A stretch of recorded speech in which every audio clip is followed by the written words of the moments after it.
Kondisi kasus lokal di Taiwan masih terus memanas. Tanggal 19 Mei bertambah 267 kasus lokal dan 8 kasus asal luar negeri. Di antaranya New Taipei 129 kasus, Taipei 70 kasus, Changhua 28 kasus, Taoyuan 16 kasus, Kaohsiung 8 kasus, dan Tainan 2 kasus. Karena jumlah kasus positif telah merebak di lebih dari setengah jumlah kabupaten dan kota, Komandan CCC Chen Shizhong mengumumkan pemberlakuan tingkat kewaspadaan level 3 secara nasional. 从今天起，我们要提升全国3级警戒。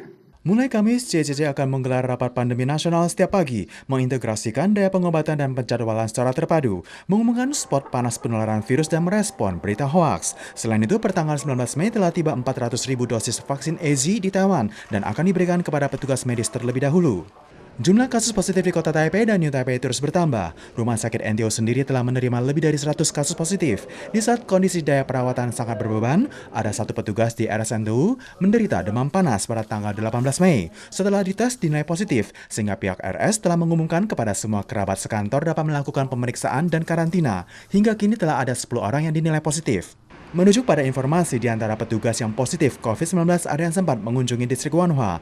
Di pihak RSNTU menghentikan sementara tugas operasi medis dan mengurangi jam praktek rawat jalan. Mengimbau pasien yang tidak parah dapat mengundur jadwal pemeriksaan dan seluruh petugas medis yang berjumlah 6.000 hingga 7.000 orang diwajibkan ikut screening cepat.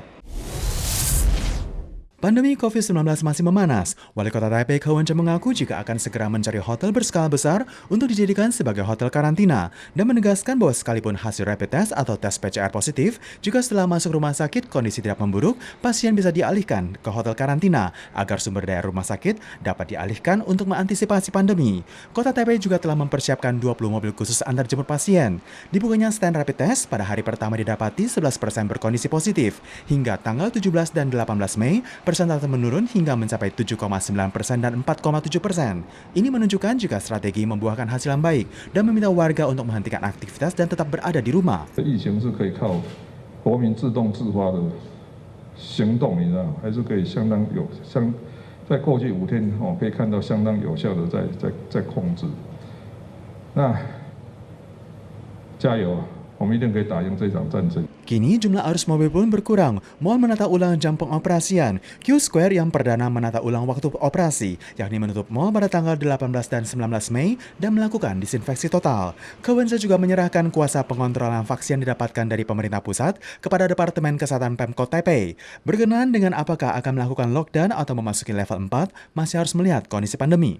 Kondisi pandemi di New Taipei mengkhawatirkan. Usai melakukan pengelompokan diketahui ada beberapa titik panas jejak rekam pandemi, meliputi Taman Chongyuan di Luzhou, pasar di bawah jembatan Fuhe di Yonghe, pasar malam Sanhe di Sanchong, dan lainnya. Hoyoi mengimbau warga yang bergejala atau sempat berinteraksi di kawasan Wanhua dapat segera melakukan pemeriksaan rapid test. Di saat pandemi, kemanapun diwajibkan mekanisme pendataan terpadu.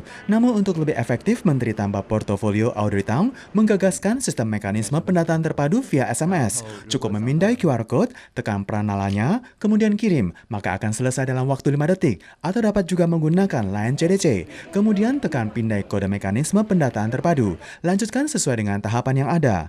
Audrey Tang menegaskan jika SMS gratis, cukup memindai QR Code, cepat dan data pribadi terjaga. 电信业者也只会知道说，你几点几分传了一个简讯。 Tidak hanya toko, namun instansi pemerintah dan sarana transportasi juga dapat digunakan.